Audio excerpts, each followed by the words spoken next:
destination de rêve pour les capitaux comme ça, qui se glissent dans les paradis fiscaux. Alors comment on peut donner une définition? Est-ce que c'est la même partout? Il y a une définition officielle du paradis fiscal?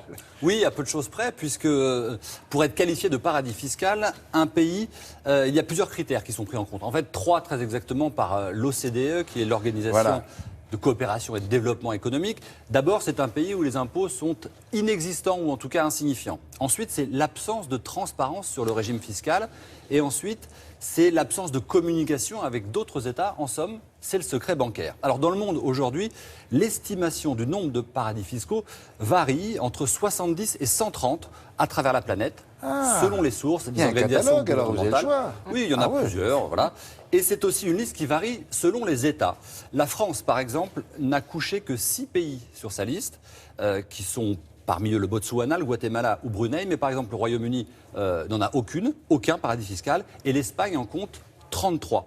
La plupart de ces pays sont des micro-États dans les Antilles, en Asie, en Océanie.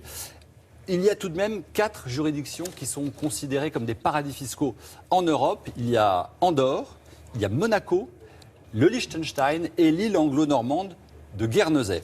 Mais c'est une liste aussi qui est très fluctuante au gré de la coopération entre les États. Par exemple, Jersey, l'île de Jersey, eh bien, était dans la liste de l'Union européenne il y a quelques années, mais elle en a été sortie en début d'année. Comme dirait un de mes collègues, comment ça marche un paradis fiscal? Vous avez votre valise avec des billets dedans et vous faites quoi? Bonjour, je voudrais laisser ça chez vous, mais... Il faut avoir une très grosse valise et beaucoup d'argent pour être accepté.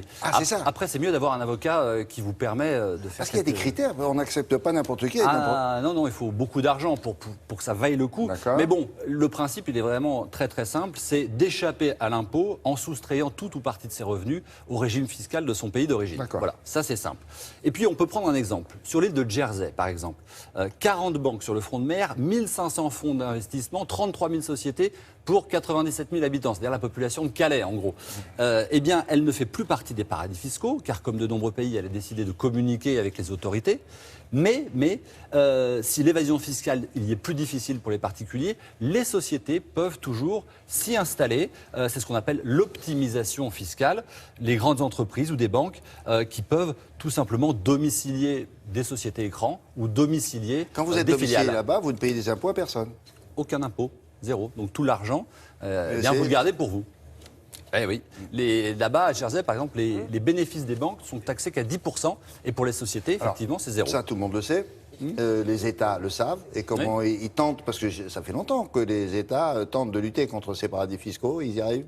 Ils y arrivent plus ou moins, ils essayent, parce que c'est un très gros manque à gagner. Pour eux, par exemple, Jersey, on estime que c'est 350 milliards d'euros qui transitent sur cette île. La France, l'estimation, c'est entre 40 et 80 milliards d'euros qui s'envolent chaque année pour un manque à gagner d'environ 10 à 15 milliards pour le fisc et donc pour les contribuables français.